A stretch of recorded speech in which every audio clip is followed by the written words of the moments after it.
네, 그래서 6.1장 미지의 지형 찾기 시작해 보도록 하겠습니다. 이런 지도가 있죠. 이런 지도가 만들어지고 이 지도는 높이가 있는 겁니다.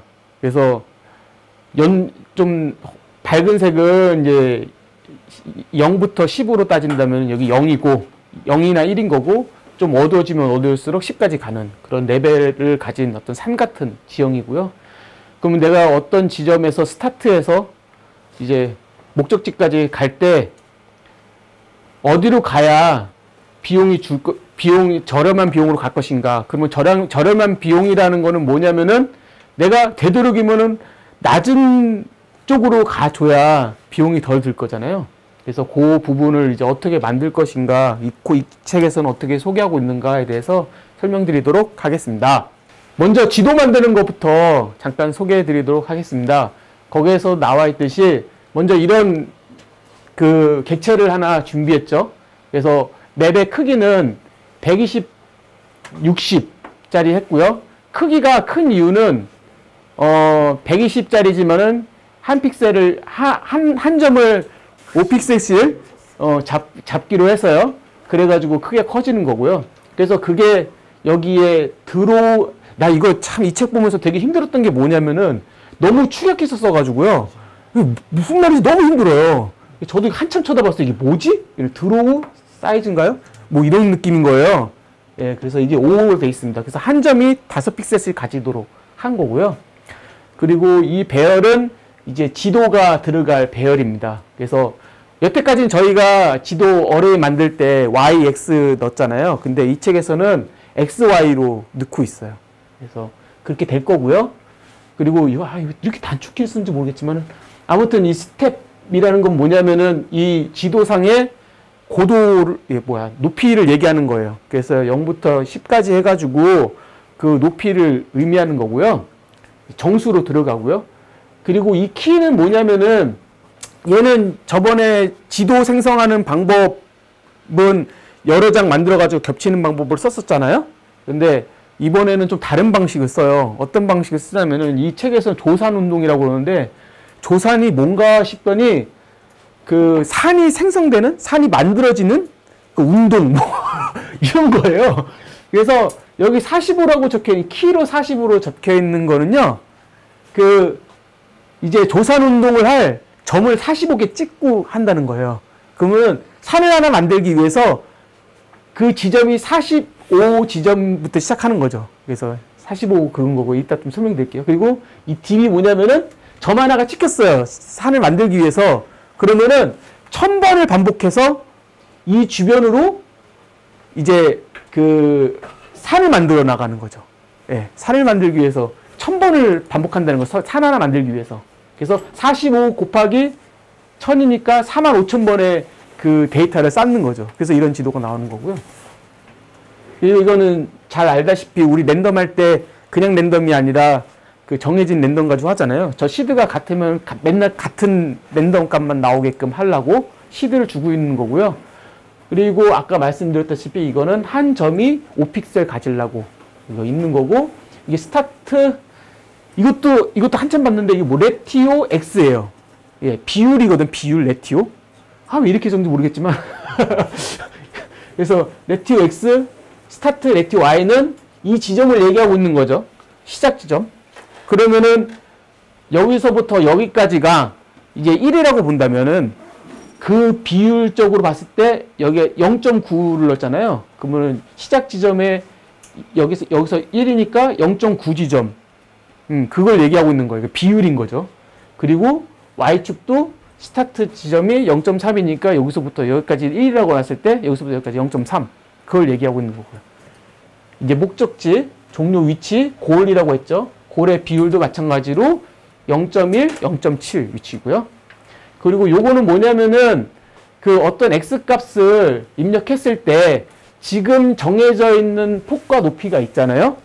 그럼 X 값이 뭔가 들어왔을 때 그 폭과 높이 안에 들어올 수 있게끔 하려고 그냥 함수예요. 이 폭 안에 들어와야 된다. 그래가지고 결국은 이 경계 조건, X는 0보다 작으면 안 되고 폭보다는 크면 안 되니까, 그래서 그 경계 조건 때문에 이렇게 해가지고 리턴 X 하고 있어요.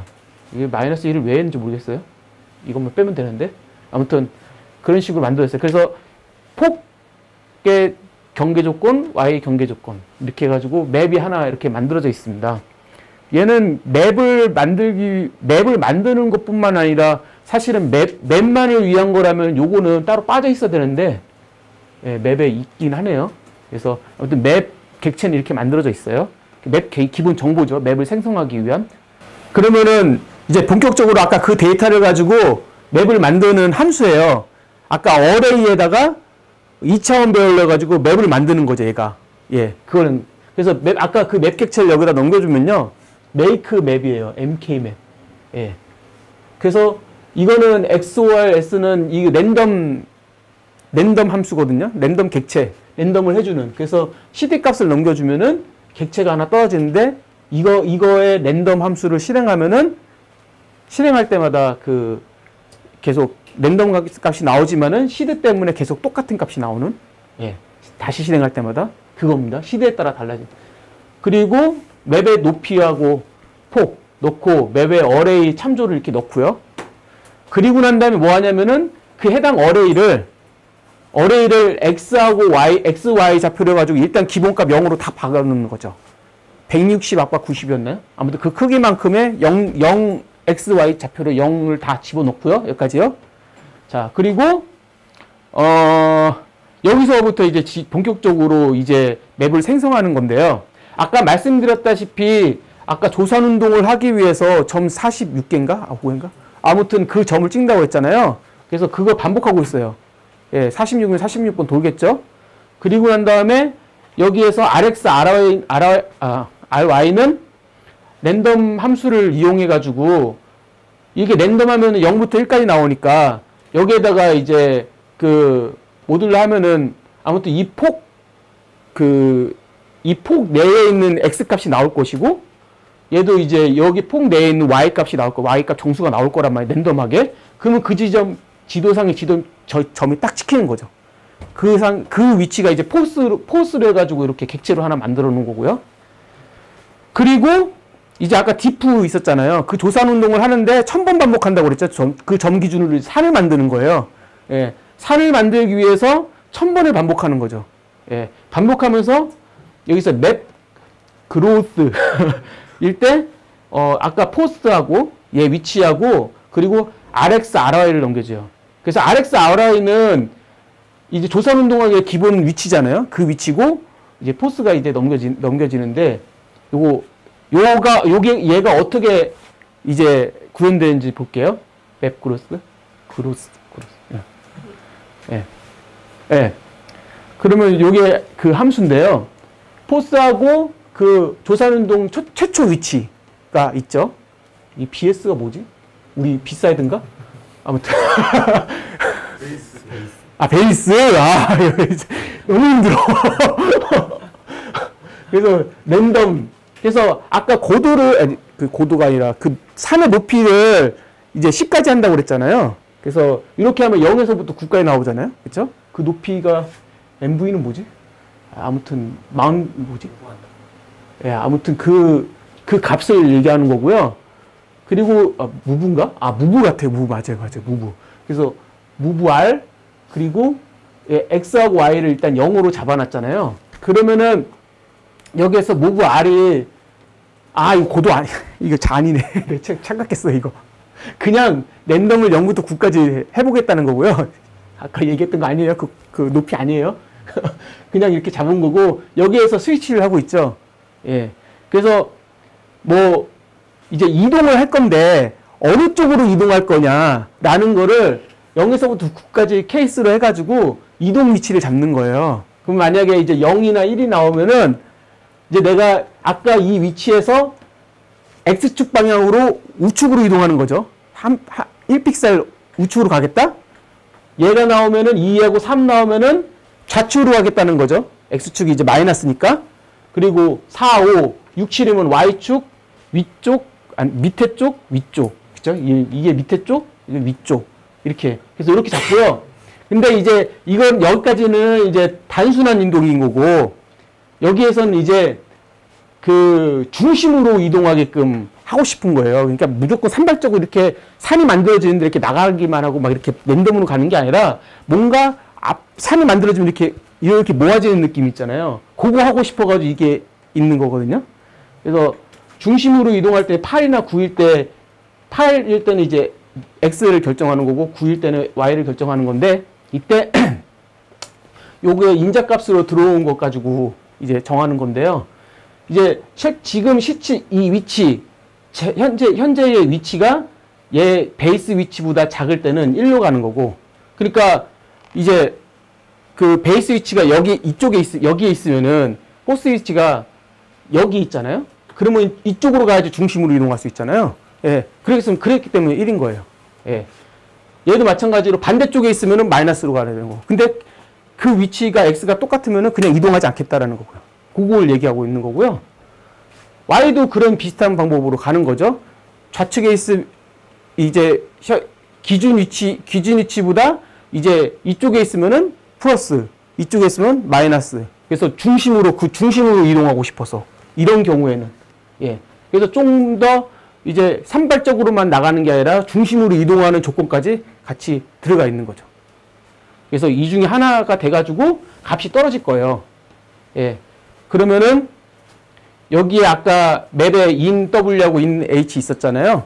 그 지도 크기 내에서만 XY가 만들어져야 되니까 그러면은 여기에서 이제 포스 X, 기존의 포스 X에다가 플러스 해가지고 지금 어느 위치로 이동해야 되는가 플러스 하고 있잖아요. 이렇게 XY에다가 하고 난 다음에 지도 안에 들어가는지 확인해서 거기로 이제 피터링 해가지고 다시 포스 X하고 Y를 업데이트하고 있죠. 그리고 난 다음에 해당 위치, 어레이의 해당 위치에 포스 X하고 포스 Y에다가 원래 값이 처음에 0이었을 텐데 얘가 플러스 1이 계속 되는 거죠. 그 위치가 계속.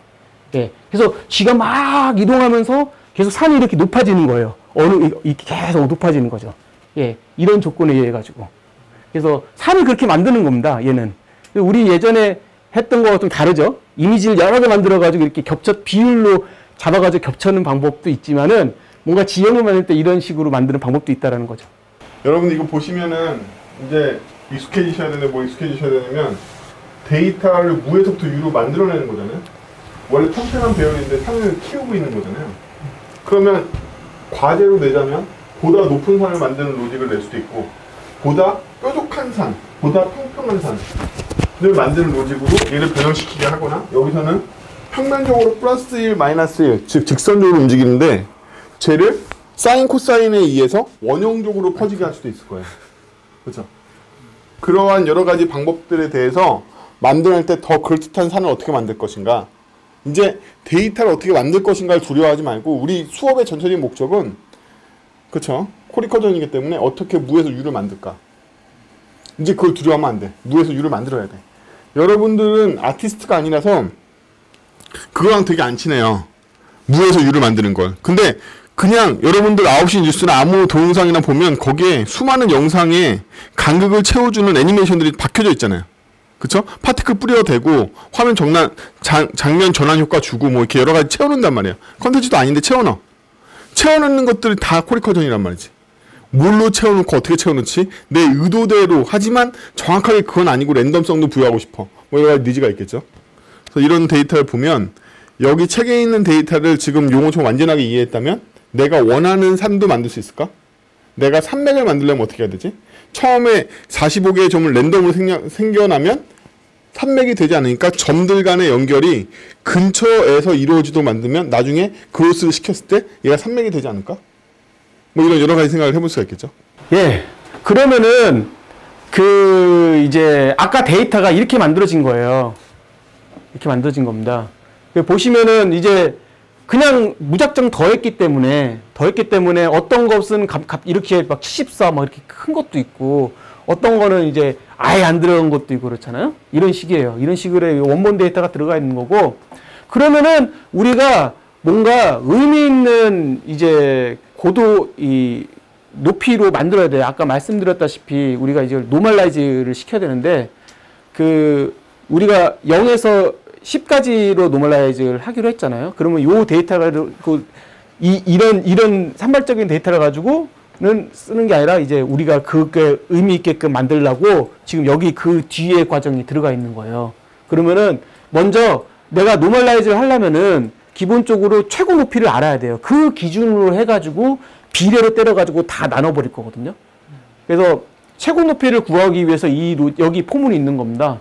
그래서 최고 높이 일단 1로 잡아놨고 포문 다 돌면서 어레이 다 뒤져가면서 그 지금 고도보다 높으면은 그걸 계속 높이를 업데이트하고 있죠. 그럼 여기에서 가장 최고 큰 값이 들어올 거예요. 그죠? 최고도 한 다음에 그리고 난 다음에 이제 여기에서 이제 높이를 이제 노멀라이즈 시키는 거예요. 그래서 얘도 똑같이 이제 하는데 그 포문은 도는데 여기서 좀 어떻게 하냐면은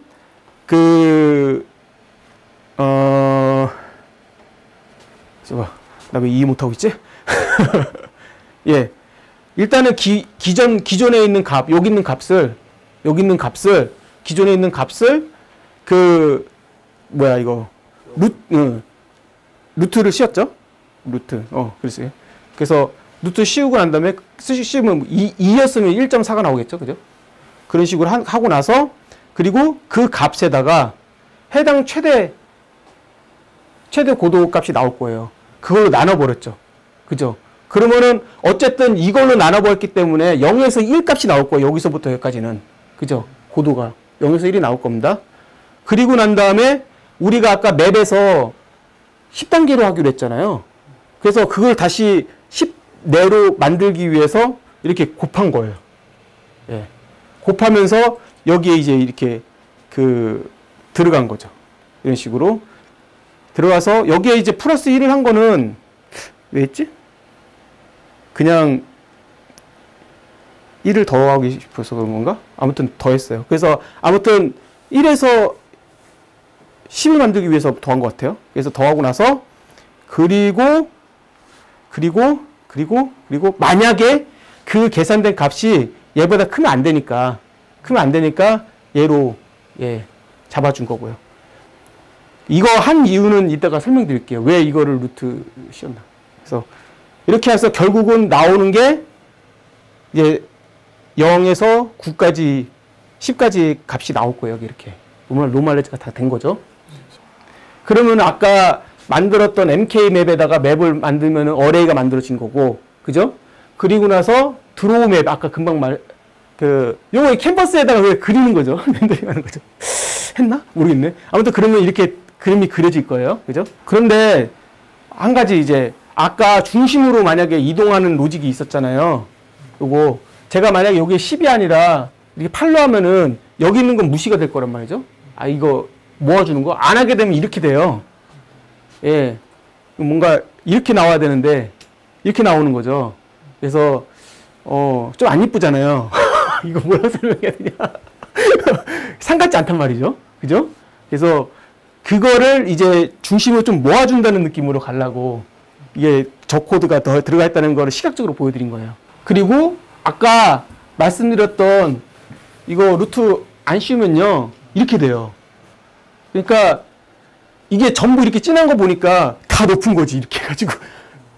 이렇게 높은 산이 이렇게 된 산이 있는 거죠. 우리 산들은 이렇게 좀 완만하게 갔으면 좋겠는데 높은 산이 만들어진 거죠. 뭐 이게 의도적인 거라면은 상관없지만은 우리는 이제 길 찾기 할 때 뭔가 이제 좀 이런 지도에서 이렇게 길 찾기 하고 싶은데 이렇게 되면 너무 극단적이니까 그래서 그걸 좀 완화시켜 주려고 저 루트 씌운 거예요. 그래서 뭐 꼭 이거를 할 필요도 있고 다른 방식으로 여러 가지 방식으로 해가지고 내가 뾰족하게도 만들 수 있는 거고 더 완만하게 만들 수도 있는 거고 다양하게 할 수 있는 거예요. 여기 부분은. 그리고 이제 뭐 콜이 커지니까 이쪽 부분은 좀 높게 만들고 이쪽 부분은 좀 낮게 만들고 이것도 사실 가능한 거고.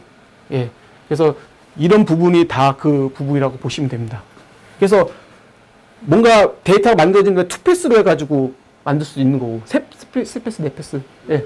이게 루트가 씌우게 되면은, 원래는 이렇게 하게 되면은 2차 저기로 하면은 거의 일직선으로 이렇게 그래프가 그려지는데, 제가 그는 이 값이 커지면은 이렇게 생겼죠, 이렇게. 이렇게 생겼단 말이에요. 원래는 요렇게 생긴 건데, 예. 그래서 요렇게 만들어주고 싶어가지고.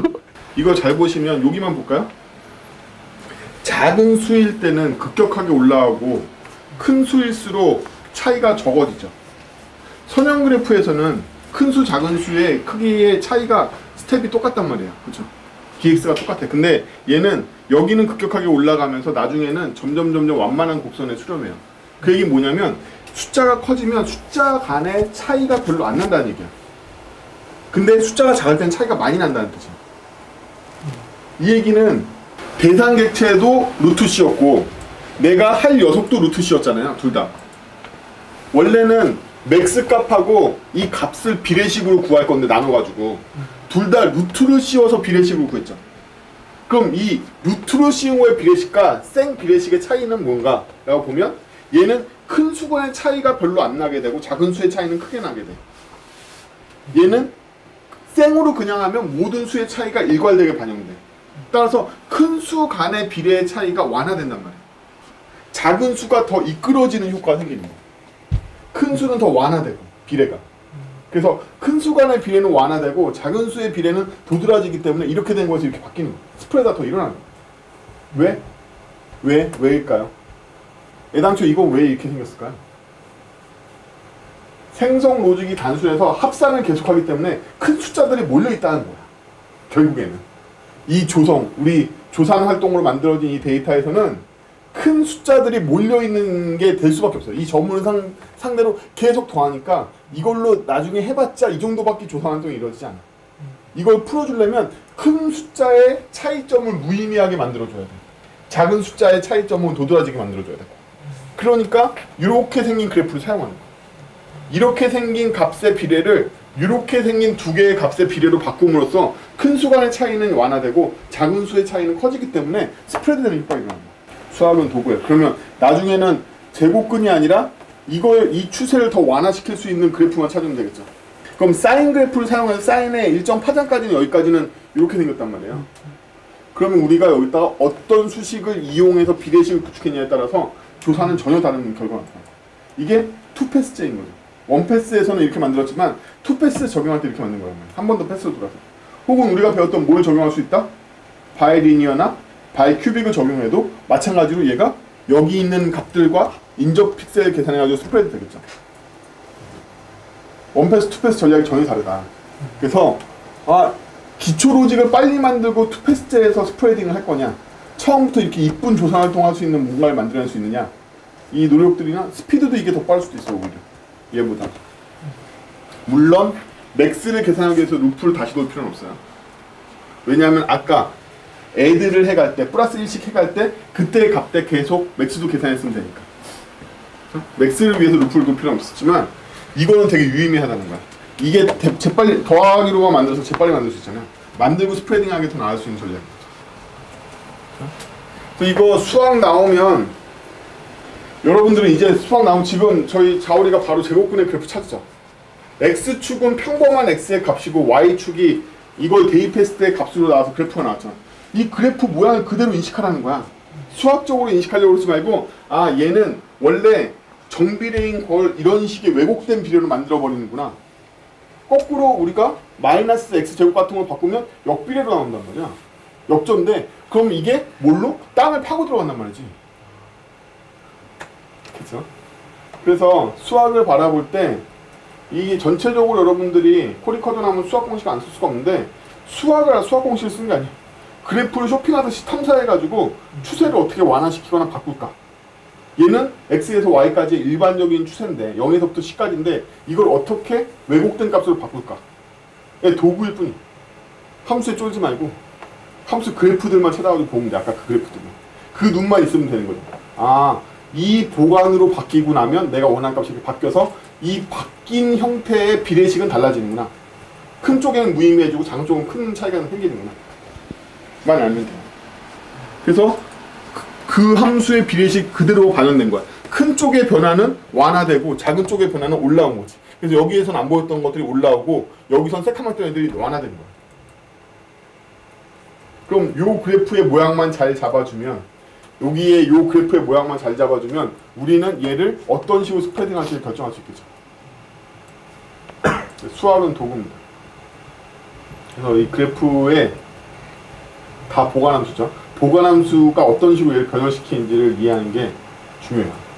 그래서 우리가 길을 찾기 위해서 몇 가지 조건들이 있어요. 이 책에서 제공해주고 있는. 그래서 그 책에서 보면은 컴퓨터로 한 것과 대결을 하는 거죠. 사실. 얘가 짠 것과 저자가 짠 것과 저자는 대충 짰는데 너희들이 잘해가지고 나보다 비용을 적게 만들어봐 라는 예제예요. 그 책이 원래는. 그래서 아무튼 그래서 일단 조건을 알아볼게요. 조건이 뭐냐면은 이동을 공급하는 조건이 있는데 얘가 길찾기인데 사람은 아니고 로봇이야. 예, 로봇이라 생각하고 로봇인데 요 정도밖에 모르는 거야. 한 칸 정도밖에 모르는 거예요. 그러니까 얘한테 적용되는 걸 앞에 가면은 지 앞에 뒤 이것밖에 몰라. 진짜 거의 뭐 눈 안 좋은 거죠. 뭐라고 해야 돼 그거. 요만큼 가면은 요만큼 모르는 거예요. 그 정도밖에 적응을 못 해주는 거예요. 이 로봇은. 그래서 그 주위에 한 칸 이동에 대한 비용만 알 수 있어. 예, 이동에 대한 비용은 뭐냐면은 원래 고도죠. 고도래.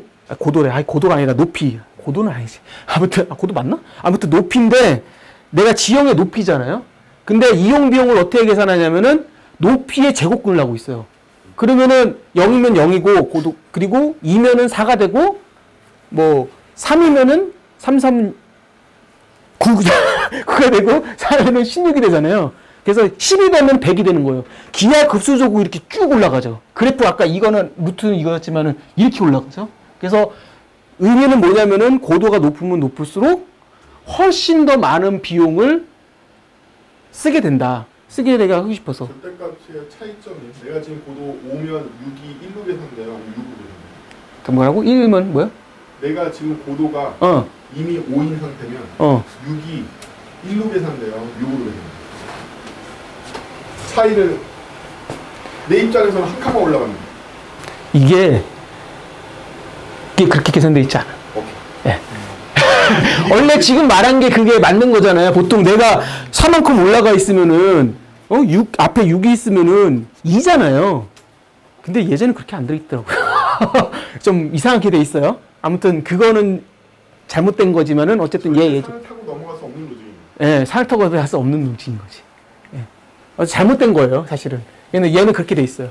그리고 현재 위치가 얘한테 오고요. 지가 어디 위치인 줄 아는 거야. 예, 이 지도상 어느 위치는 아는 거예요. 그리고 목표 위치는 알아. 내가 어디로 가야 되는 줄 알아. 이 세 가지 데이터만 얘는 알고 있는 거예요. 예, 딱 그것밖에 모르고요. 그리고 이동하는 방법은 딱 위, 아래, 좌우 쪽만 이동할 수 있는 게 제약사항이에요. 예, 대각선을 못 가. 원래 대각선을 가는 거는 그냥 이렇게 갔다가 이렇게 가는 게 대각선 가는 거예요. 예, 그래서 그게 조건이에요. 그러니까 이거는 입력값이고 얘가 출력값인 거죠. 로봇이 출력값이라고 보면 돼요. 그래서 대각선은 2번 이동한 거나 마찬가지예요. 그리고 이동 목표는 뭐냐면은 여기 출발 위치로부터 목표 위치까지 이제 한 칸씩 가는 거잖아요. 그게 500번 내로 가야 돼요. 일단은 500번 내에 가야 되는 거고, 두 번째 조건은 뭐냐면은 총 이동 비용을 가장 싸게 만드는 게 목표인 거예요. 이 목표가 그거예요. 그래서 500번을 넘었으면은 이 단계 하나하나 스텝을 500번 넘었으면 얘는 실패한 거야, 무조건. 예, 실패한 거고, 그리고 요거는 이제 이거는 그 비용은 이제 그거는 이제 어떤 기준으로 만드느냐에 따라 다르겠죠, 사실은요. 근데 이제 제가 하고 싶었던 거는 오늘 소개를 못 해드렸지만 시간이 없어가지고 A-스타 알고리즘 해가지고 A-스타는 전체를 싹 스캔한 다음에 최적의 근거를 찾아가잖아요. 그거하고 비교하면 되지 않을까, 사실은요. 얘는 한 칸씩 가는 거니까. 그거와 비교했을 때 얼마만큼 근접해 하느냐에 따라서 이 비용 가장 싼 게 그렇게 해가지고 하면은 좋을 것 같다는 생각인데 거기까지 못했어요. 예, 다음. 그래서 아까 이 목표가 이 위치면은 얘한테 넘겨주는 이 주위 한 칸, 요거는 이렇게 8개 값만 오는 거죠, 배열로. 이렇게. 그래서 XY가 어떻게 구성이 되냐면은, 여기가 중심이고, 로봇이 위치고, XY, XY, XY예요. 그래서 1, 0, 0, 1, 0, 2, 0. 이 표가 계속 나올 거기 때문에 미리 설명드리는 거예요. 그래서 이 값이 딱 그 함수에 딱 들어와요. 예. 예, 그런 거죠. 예. 예, 딱 이 위치에서의, 딱 여기 있으면 그 위치에서의 요 값만 오는 거예요. 그러면 로봇은 어떤 데이터를 가지고 시작하냐, 이게 만들어졌냐면은, 일단은 시작과 목표 위치를 안다고 그랬잖아요. 그래서 시작 위치는 맵에 스타트 RX 있었잖아요. 스타트 그 비율인데, 실제 위치는 그 폭하고 곱해야 되겠죠. 그죠? 폭하고 그 비율 곱하면은 해당 S축의 시작 위치를 잡을 수 있을 거예요. Y축도 마찬가지죠. 높이하고 그 비율을 곱하면 그 위치를 잡을 건데, 이제 스타트 X, 스타트 Y하고 now X, now Y. 그러니까 현재 위치죠. now X, now Y는. 요거는 시작 위치고요. 그래서 처음에는 now하고 스타트가 같으니까 이렇게 넣은 거고, 그리고 얘는 그 목표 위치도 비슷하죠. 얘가 똑같죠. 예, 목표 위치도 비율 곱해가지고 위치를 잡습니다. 잡고, 그래서 이렇게 6개 그 속성값 잡고요. 그리고 요거는 뭐냐면은 이제 실제로 로봇이 움직이면서 이제 만들어지는 이제 데이터라고 보시면 돼요. 그러면은 사용 연료가 이제 얼마나 됐냐. 이거는 이제 아까 우리 고도에 대해서 제곱근 돼 있잖아요. 그게 이제 계속 더해져요, 여기. 네, 여기 계속 더해집니다. 그리고 그러면은 이제 요게 크면 클수록 내가 많은 비용을 쓰고 내가 이동했다는 뜻이겠죠. 예. 그리고 유즈 스텝은 내가 이동 횟수예요. 그래서 이 이동 횟수는 500개를 넘으면 안 되겠죠. 예. 그리고 요거는 이제 이력은 이동 위치. 예, 이력이고요. 그 XY 객체가 여기 들어오게 돼 있어요. 그리고 성공하면은 정말 영어 여기가 추르르 되는 거고요. 성공하면 이거는 이제 500개까지 500군데까지 이동할 수 있다. 사실 이게 되게 애매하긴 하죠. 연료를 풀 채우고 나서 그냥 이동 횟수가 아니라, 사실은 내가 진짜 로봇이라고 한다면은 그냥 이동 횟수가 아니라 연료를 기반으로 해야 될 거 아니에요. 그래서 연료가 바닥날 때까지 이런 식으로 갔어야 되는데 그렇게 만들어져 있진 않네요. 예. 그리고 얘가 비교를 하기 위해서 전역으로 네 로봇, 너의 로봇, 컴퓨터의 로봇 해가지고 객체 요거 뉴 때리면은 요게 하나씩 만들어지잖아요. 걔 그렇게 해서 만들어져 있어요. 지금 예제 코드는요. 그 오리지널 데이터를 기술할 때요. 오리지널 데이터가 실제의 현실 세계의 제약 때문에 값을 해상도가 낮게 지정하면 안 돼요. 예를 들면 현재 맵의 좌표는 WH라는 정수로 되어 있죠. 아마 500 곱하기 500 이 정도밖에 안 될 거예요. 그렇죠? 근데 저희의 위치는 한없이 정확하게 지정할 수 있죠.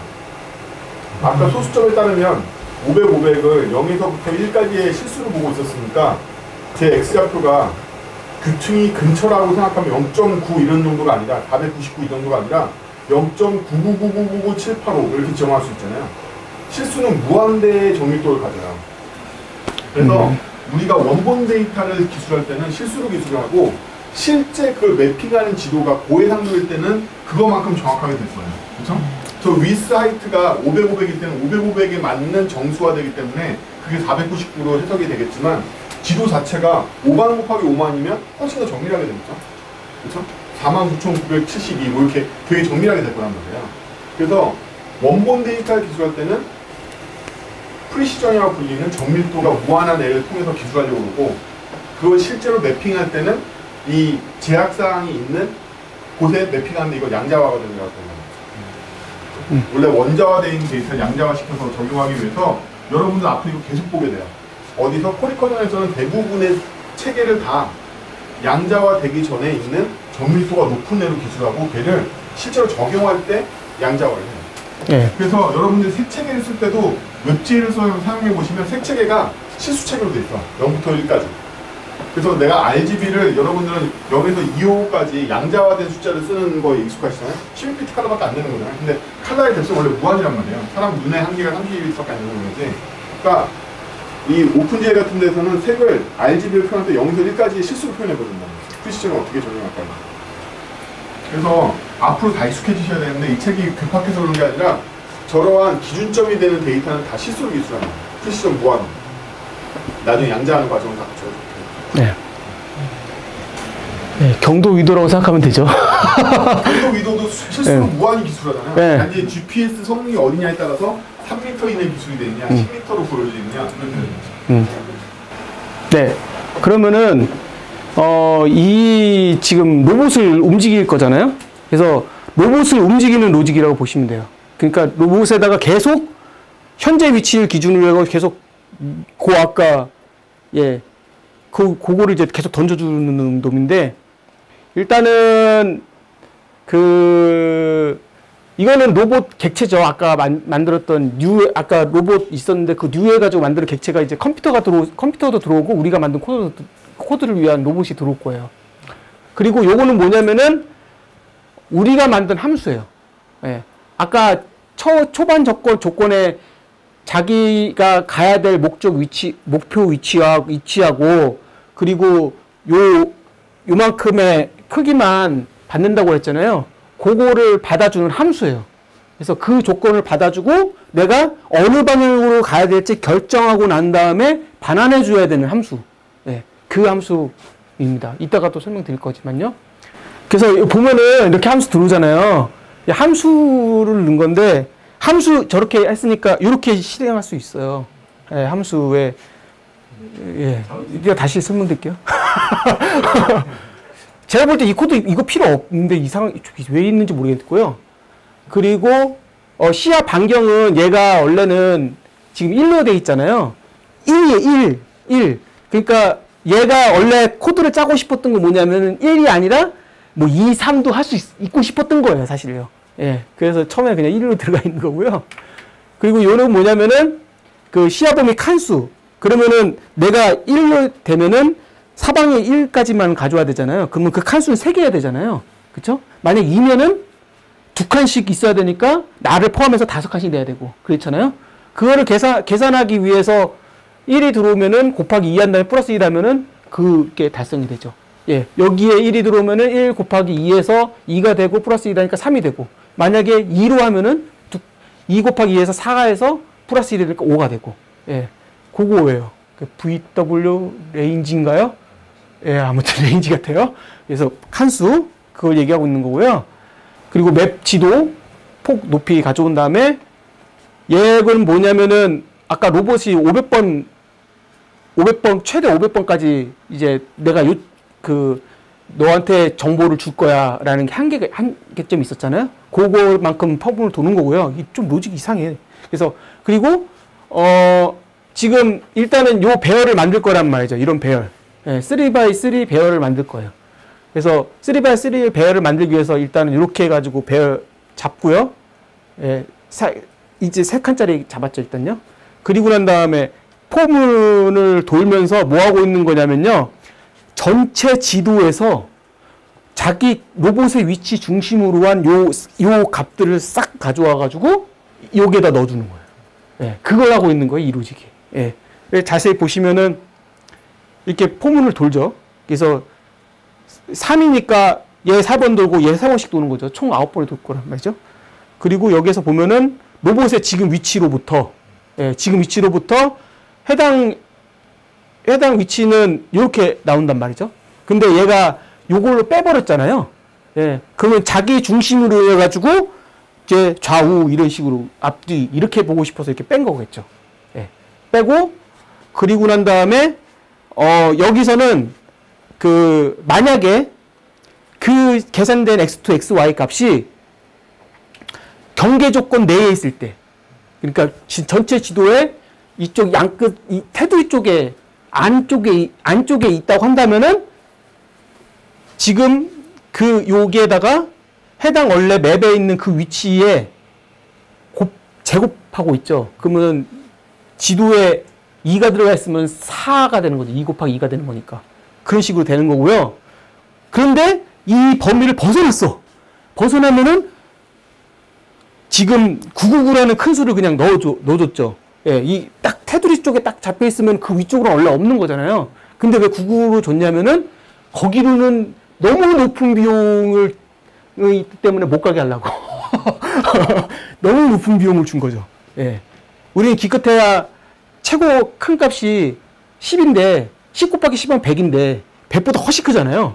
그러니까 얘는 아예 생각지도 못하게 그냥 아주 큰 수로 해가지고 너는 거긴 못 가 라고 하려고 이렇게 주는 거예요. 어쨌든 이걸 줘야 되니까. 예. 이렇게 줘야지만이 로봇은 단순한 로직 가지고만 전개할 수 있다는 경계 조건을 몰라야 되는 거예요.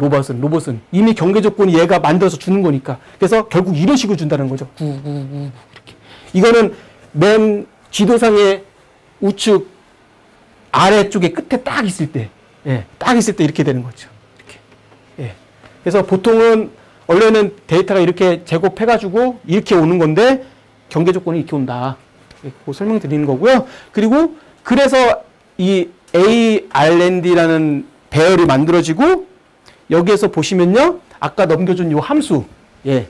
너 이제 계산해봐. 이렇게.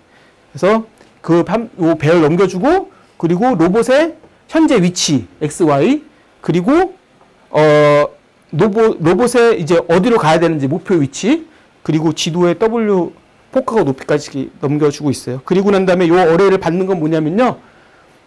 얘도 배열을 받는데 어떤 건 배열을 받냐면은 레프트, 라이트, 위, 아래에 대해서 레프트는 L, 라이트는 R, 위는 업, 위, U, 밑에는 뭐, B인가? B. 이걸로 된 배열을 받아요. 예.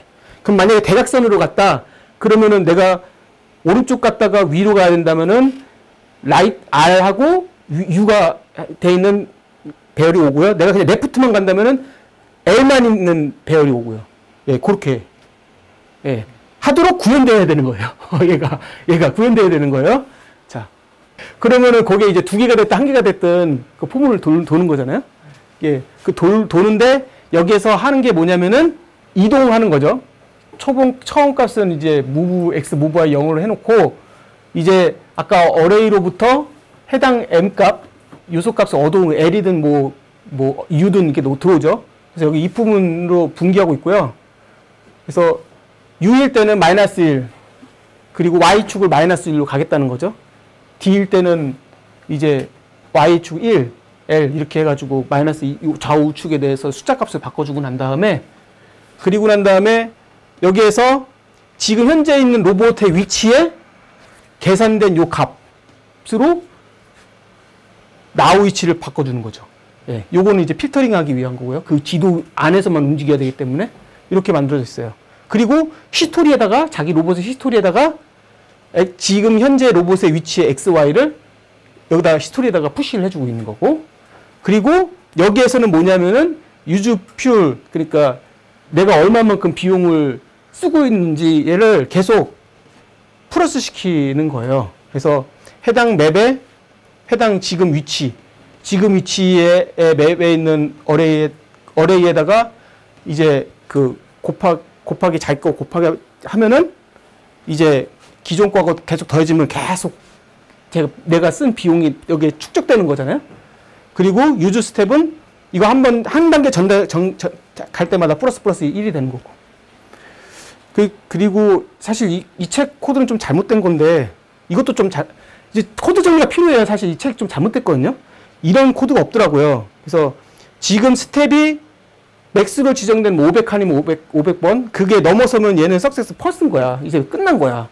예, 그 조건이 없더라고요. 그리고 여기서는 지금 위치가 목표 위치에 도달했다면 이제 끝난 거예요.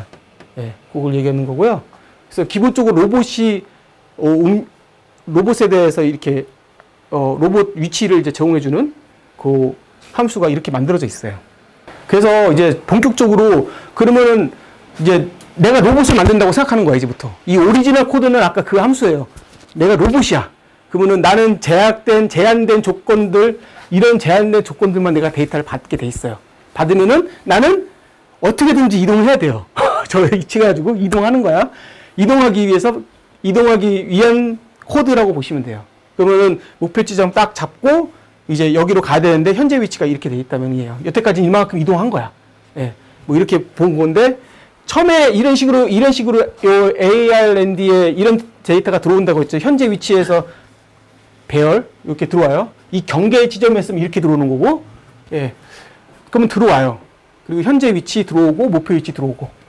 예. 그러면 여기 현재 위치하고 목표 위치가 있을 때 위치가 있을 때 Y축의 남은 거리 그리고 여기서 여기까지는 목표 위치에서 지금 위치를 빼버리면은 남은 X축의 위치가 나오잖아요. 그 거리. 근데 이게 사실 플러스가 될 수도 있고 마이너스가 될 수도 있는 거죠. 이렇게 되면요. 예. 목표 지점에서 무조건 목표 지점에서 지금 현재를 빼는 거니까 마이너스가 될 수도 있고 플러스가 될 수도 있고 물론 0이 될 수도 있고요. 그런 거죠. 그럼 이렇게 한 다음에 그리고 요거는 뭐냐면은 지금 얘하고 얘를 절대값 취하면은 어쨌든 플러스 방향으로 되고 얘도 절대값 취하고 한 다음에 그걸 더해서 디스턴스를 만들었어요. 그래서 얘는 이걸 왜 만들었냐면은 다음에 내가 어떻게 이동하기 위해서 이 조건들을 쓰는 거죠. 내가 어디로 이동해야 되니까. 얘는 이 책에서는 어떻게 했냐면은 먼저 일단 이동해. 그리고 난 다음에 보자. 이런 식으로 돼 있거든요. 얘 알고리즘은요. 자기 마음대로 만드는 거예요, 이거는요. 처음에는 여기서 보면은 디스턴스가 얘가 더한 게, 다 더한 게 5야. 뭔가 근처에 있는 거예요, 이렇게 근처에. 예. 뭔가 근처에 있으면은, 생각 없이, 뭐 비용할 거 따질 것 없이 일단은 이동해봐. 예. 그래서 그거거든요. 고의 목표 지점에 가까우면은 요 X, 이 DX라고 했거든요. 읽기 힘들어. DX가 0보다 작으면은 좌측으로 이동해야 되는 거잖아요. 예, 좌측으로 이동하는 거고, 요거 Y가 X가 크면은 우측으로 이동해야 되는 거고. 그래서 그거에 맞춰서 이제 L, R, U, D가 만들어진 거예요. 그쵸? 얘는 그렇게 한 거고, 5보다 작은 건 아니야. 5보다 작은 거 아니면은 이제 여기로 들어오게 되는 거죠. 얘가 X축, 이제 이동할 거리가 X쪽으로는 0밖에 없어. 이제 이동하지 않아도 돼. X축으로 이동하지 않아도 돼. 그럼 Y축만 이동하면 되잖아요. 예. 그래서 Y축에 대해서만 이동할 수 있게끔 돼 있는 거고요. 요거는 이제 Y축은 더 이상 이동하지 않아도 되잖아요. 0이니까. 예.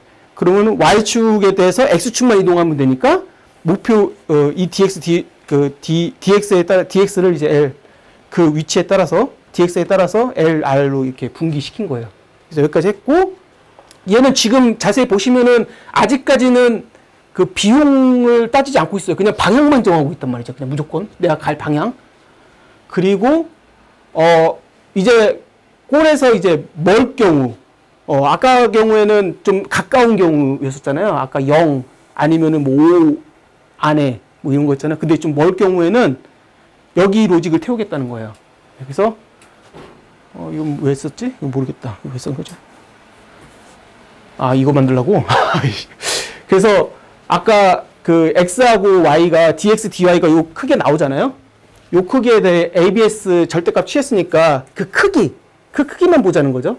그 크기만 봤을 때 뭔가 X가 더 커. 딱 이런 경우죠. 그러면은 X가 더 크니까 X축으로 좀 더 가야 되는 거 아니야? 이런 느낌인 거죠. 그래서 좀 거리가 멀 때는 일단은 X축이 좀 크면은 X축을 먼저 가는 거고 Y축이 크면은 Y축부터 먼저 크는 거예요. 하려고 이렇게 이품은 분기한 거예요. 예. 그래서 여기 로직은 거의 비슷하지만은 순서가 바뀐 거예요. 순서가 바뀐 건데 처음에 얘 같은 경우에는 DX부터 보는 거죠. 예, DX부터 보죠. DX부터 봐가지고 이 조건이면은 R을 결정하겠다는 거고요. 그리고 얘 같은 경우에는 바뀌어 있죠. 얘는 DY부터 보죠. DY부터 봐가지고 이렇게 되면은 위 아래로 이동할 수 있게끔. 근데 이거 왜 있는 거지? 잘 모르겠네. 아무튼 이렇게 해가지고 먼저 가게끔 하려고 어느 쪽이 더 먼가 해서 이렇게 만들었어요. 그러면 어쨌든 여기까지 해가지고 이 RES 해가지고 LU 이런 값들이 여기에 이제 배열로 한 요소가 딱 들어가게 됐죠. 여기까지 하면요. 예. 그러면은 이제부터 뭔가 지금까지는 이제 이 산의 고도나 이런 것들을 전혀 따지지 않고 했었는데 이제부터는 좀 비용을 계산하는 쪽이라고 보시면 돼요. 이제부터는요. 내가 일단은 갈 방향은 정했어요. 예, 어느 쪽으로 방향까지 정했는데 내가 이렇게 가는 것보다는 이쪽으로 대각선 방향으로 가는 게 더 효율적이지 않을까? 라고 판단하는 쪽이라고 보시면 돼요. 예. 그러면은 우리가 이렇게 보더라도 이렇게 산이 있을 때 이쪽이 좀 높고 이쪽이 낮으면은 딱 봤을 때 어떻게 흘러갈지 모르겠지만은 우리 눈으로 딱 봤을 때 낮은 쪽으로 가고 싶잖아요. 예, 빨리 가려면은 이렇게 갈 거란 말이죠. 아니면은 봤는데 여긴 높고 내 양 사이드는 다 높고 여기가 좀 낮으면 이쪽으로 갈 거란 말이죠.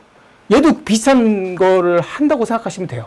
예. 근데 얘는 제약 조건이 되게 심하죠. 우리는 눈앞에 있는 걸 이만큼 크게 볼 수 있는 반면에 얘는 딱 앞에 있는 것만 보는 거니까 얘가 할 수 있는 건 되게 굉장히 제약적입니다.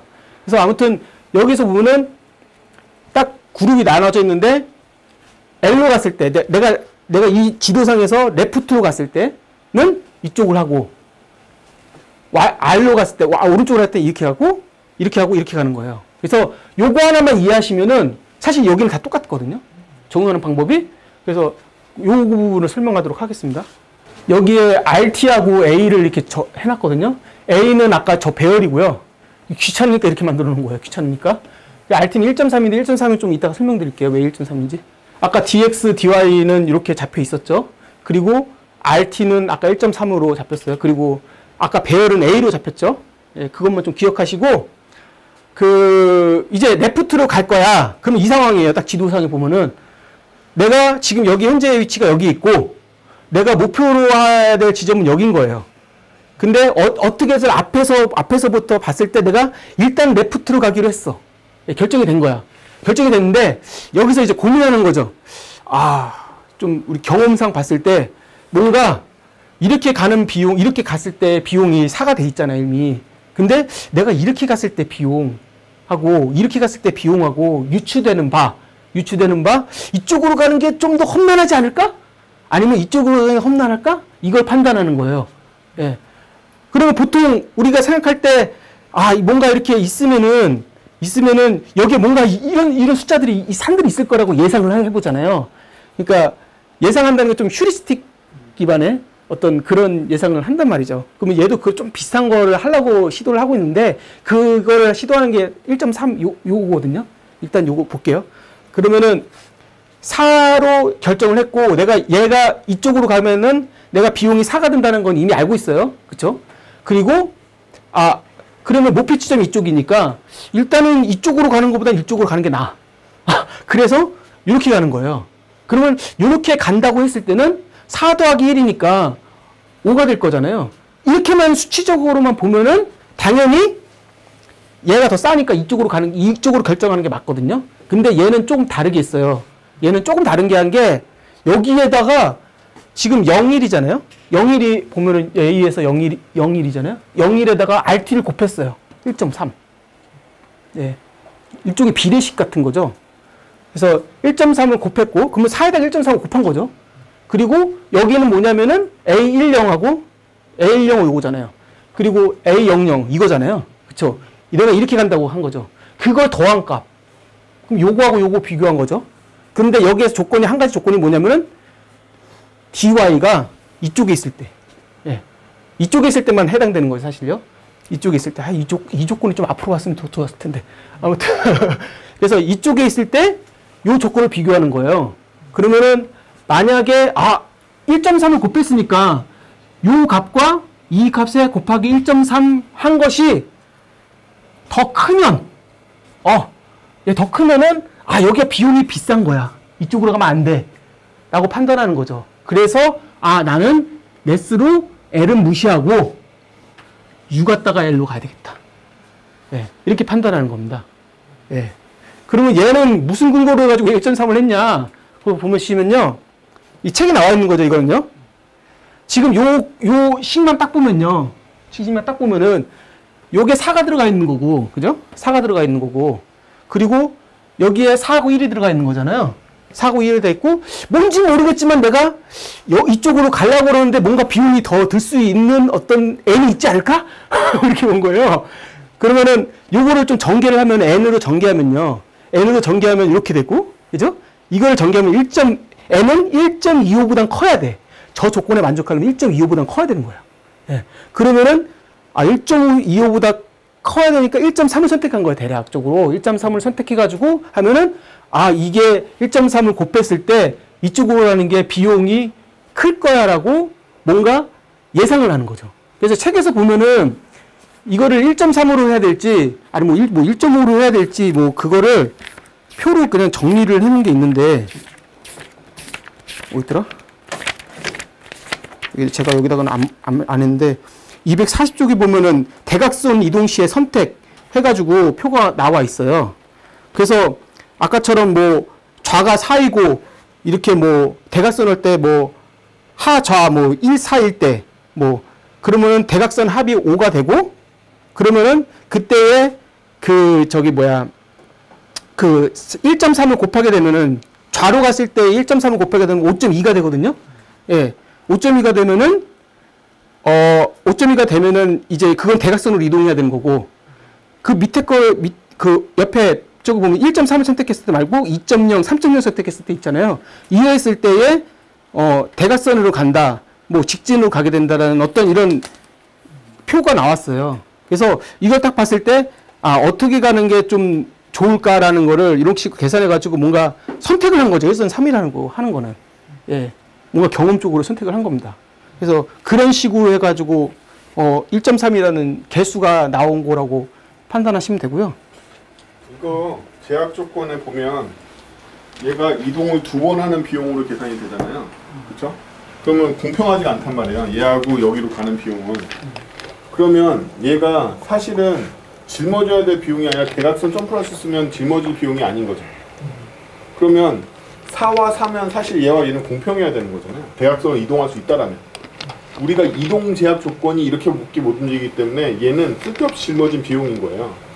근데 장기적인 추세로 보면 내가 어느 경로를 선택하는 게 맞느냐, 이 방향이 맞냐, 이 방향이 맞냐를 공평하게 비교하려면 이 비용을 삭감시킬 수 있게끔 해서 얘랑 얘랑 비교를 해야 돼. 예를 들면 여기는 3이고 여기가 4인데 그럼 얘는 3 더하기 1이 돼서 4가 될 거 아니에요. 얘는 4인데 그럼 우리 장기적인 추세로 보자는 거야. 여기가 낮아지고 있는데도 불구하고 우리 높아지는 쪽을 선택한 꼴이나 마찬가지야. 이 수치가 지금 이렇게 보여서 그런 거지 이게 3이라고만 생각해보자 이거야. 3이라고. 그러면 3과 4 중에 어디로 가야 돼? 우리는 원래 3 쪽으로 가야 되잖아. 전략이. 그런데도 불구하고 대각선 이동밖에 못하니까 이 1이라는 페널티를 짊어지거나 마찬가지예요. 근데 전체적인 진행 방향 보면 여기를 선택했어야 된단 말이야. 여기가 아니라. 그쵸? 그러면 대각선 페널티로 우리가 얼마를 얘한테 줘서 얘랑 비교하게 만들어야 되냐 이런 문제. 대각선 페널티를 얘한테 짊어지게 하는 이유는 이 1은 원래 얘가 추세에 짊어져야 될 비용이 아닌 거예요. 그러면 얘가 더 많은 페널티를 줄수록 여기에 더 많은 값을 무시할 수 있겠죠. 이 페널티의 의미가 뭐냐면 얘가 더 많은 페널티를 짊어질수록 여기를 더 많이 무시할 수 있게 돼. 우리한테 중요한 건 얘와 얘인데 얘가 쓸데없이 직각 이동 때문에 생겨난 비용이란 말이야. 1.3 정도를 주면 1 정도를 무시할 수 있게 될 거야. 하지만 우리가 예를 들어 미치처럼 2를 주면 얘가 8이 돼버리죠. 그럼 여기 4까지 무시할 수 있겠지. 대각선 페널티를 어디까지 무시할 거냐 이 문제인 거야. 왜 무시하려고 그러지? 왜냐하면 얘는 중요한 애가 아니었어. 일로 가기 위한 추세를 위한 어쩔 수 없는 선택이었단 말이지. 어쩔 수 없는. 괜히 쓸데없이 생겨난 비용이야. 근데 우리의 미래를 생각해보면 우리는 여기로 갔어야 돼. 여기가 7이고 여기가 3인데도 불구하고 여기가 4가 되면 동가가 돼서 얘가 이긴단 말이야. 근데 여기가 7이고 여기가 3이면 당연히 일로 가야 될 거 아니야. 그럼 여기를 얼마까지 무시해야 되느냐. 이 페널티가 바로 얘한테 짊어지는 페널티입니다. 그래서 큰 값을 줄수록 여기 값을 더 많이 무시할 수 있다. 용어는 알아요. 근데 여러분들 똑같이 코드를 보고 그 수식으로부터 그게 무슨 의미인지를 알아내야 돼. 이게 바로 수학 친해지는 이유예요. 근데 수학적인 건 아니죠. 수학적인 게 아니라 밸런스를 맞춘 거죠. 그래서 여기 페널티가 존재하는 직각이동 때문에 그렇다. 얘가 대각이동을 할 줄 알면 아예 그 페널티를 줄 필요가 없고 당연히 RT도 필요 없는 거예요. RT 수치에 따른 비율이 중요한 게 아니라 RT를 왜 줬는가 중요한 거야. 직각이동 제한 때문에 얘를 얼마큼 무시할지를 주려고 얘한테 여기 무시할 것만큼의 페널티를 안겨준 거야. 대놓고 줘도 돼요. 곱하기 안 하고 어떻게 하면 되지? 플러스 4라고 주면 4까지는 여기 페널티를 무시하겠지. 곱하기만이 능사가 아니라는 거야. 근데 왜 곱하기 줬을까요? 산이 부드럽게 분포되어 있기 때문에 얘가 높을수록 여기에 부과되는 페널티도 많이 받아야 된다고 생각을 하는 거야. 내가 고산지대에 있다라면 여기가 4, 4, 1은 낮은 지대란 말이지. 얘가 이미 7, 9 이런 지대면 얘가 짊어져야 될 여기 페널티도 6 정도 짊어져야 되겠지. 얘가 만약 2밖에 안 되고 여기가 1이면 물론 1을 선택하는 게 유리하지만 이 입장에서 짊어져야 될 페널티는 되게 약하단 말이야. 1 정도만 짊어지는 게 정상이겠지. 그럼 비례에 따라서 이 값이 커지면 더 많은 페널티를 받아야 되니까 곱하기로 만든 거야. 더하기로 만들면 10일 때나 1일 때나 페널티 4를 지게 되니까 불공평하잖아. 그쵸? 그 곱하기로 만든 거야. 까지 보면 넘어가면 안 되고 왜 그런지 이해해야 돼요. 어디까지 이해되냐면 보자마자 그 의도가 이렇게 저처럼 똑같이 해석이 돼야 돼. 거기까지 훈련하세요. 코드 볼 때. 그래서 이런 거 되게 많이 나와.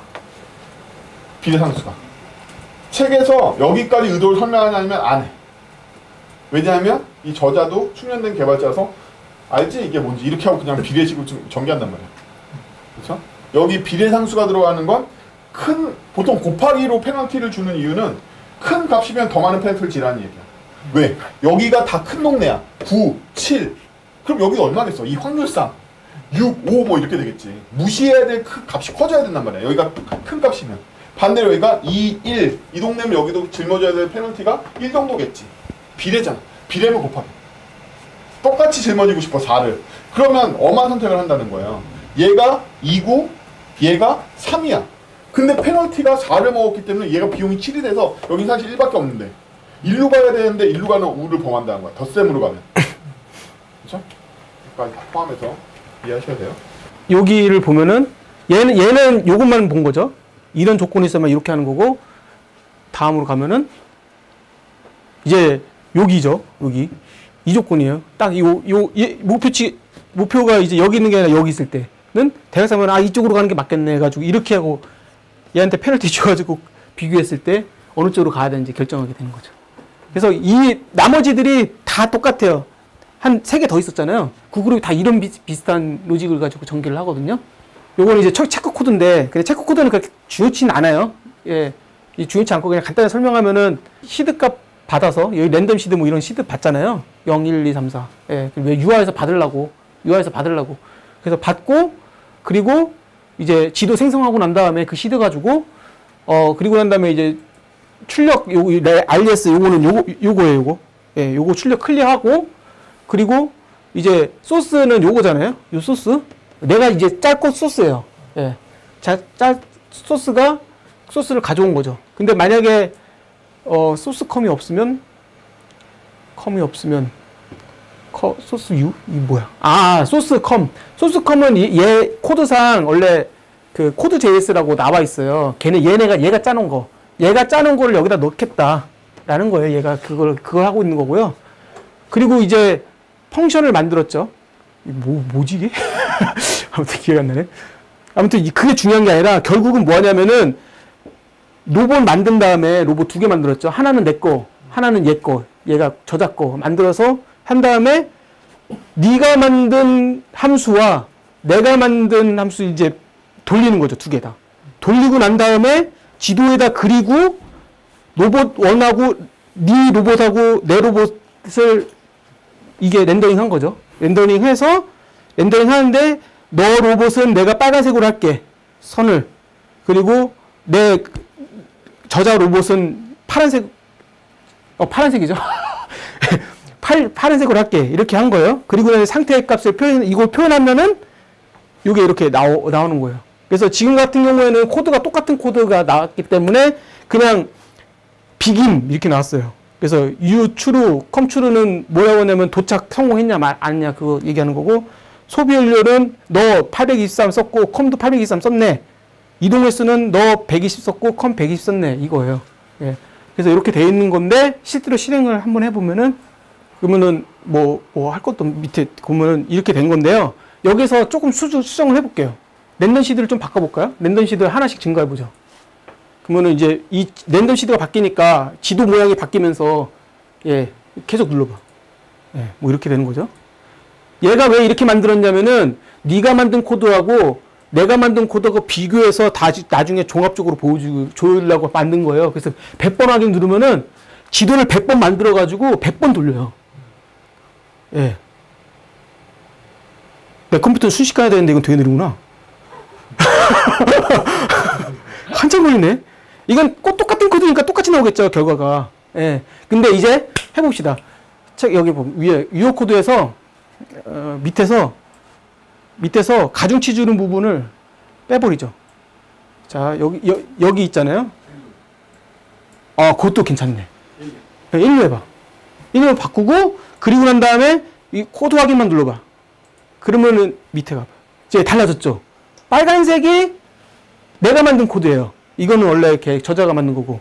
그러면은 비교를 해보니까, 패배했어. OTL 나왔어요. 그리고 도착 성공 여부, 둘 다 성공을 한 거지. 도착은 했으니까. 그러면 너는 연료 이만큼 썼어. 991이나 썼어. 나는 이렇게 썼는데. 뭐 이런 식인 거예요. 막 도전심이 막 일어나지 않아요? 그러면은, 이거는 막 비율을 조정해서 할 수 있을 거야, 아마. 뭐, 다른 걸로 한번 더 볼까? 1.25? 1.25? 확인. 이래도 지겠네요. 얘가 최적화를 했어. 최적화를 했고, 그럼 되게 단순하게 만들면 여기 싹 지워버리면요. 여기서부터 싹 지워봐. 이제 가중치 안 보고, 이거는 이렇게 주석 처리하면은 나는 가중치 안 보고 그냥 내 마음대로 내 마이웨이 펼치는 거죠. 안 보여서 그럼. 이 마이웨이 한 거죠, 이거는. 예. 마이웨이. 쭉, 이렇게 마이웨이 한 거죠. 그러면은 이렇게 되는 거죠. 예, 결과가. 그래서 여러분들이, 제가 사실 이걸 짜가지고 얘를 이기고 싶었거든요. 근데 이기려는 도전을 할 수 있는 시간이 너무 없어가지고 못했어요, 사실. 그래가지고, 이긴 거야? 마이웨이가 이겼네? 이거는 모르는 거예요. 이거 눌러봐, 100번. 그래서 이게 필요한 거예요. 이거는 운 좋게 이길 수도 있는 거잖아요. 지도 상황에 따라서. 그러면 좀 100번 정도 하면은 나올 거란 말이죠. 이 마이웨이는 뭐 상관없어. 지도하고 무조건 가는 거지, 그냥. 패배하잖아요. 예. 그쵸? 운 좋게 한 번 이겼을 뿐이야. 예. 그런 거예요. 그래서 여러분들이 좀 이거를 발전시켜가지고 이 조건 한계가 있는 조건 내에서 얘를 한번 이겨보는 걸 만들어서 그 코드 스피치 거기에다가 채팅으로 좀 공유 좀 해주셨으면 좋겠습니다. 네, 이상으로 발표 마치고요. 감사합니다. 시간 많이 갔네요.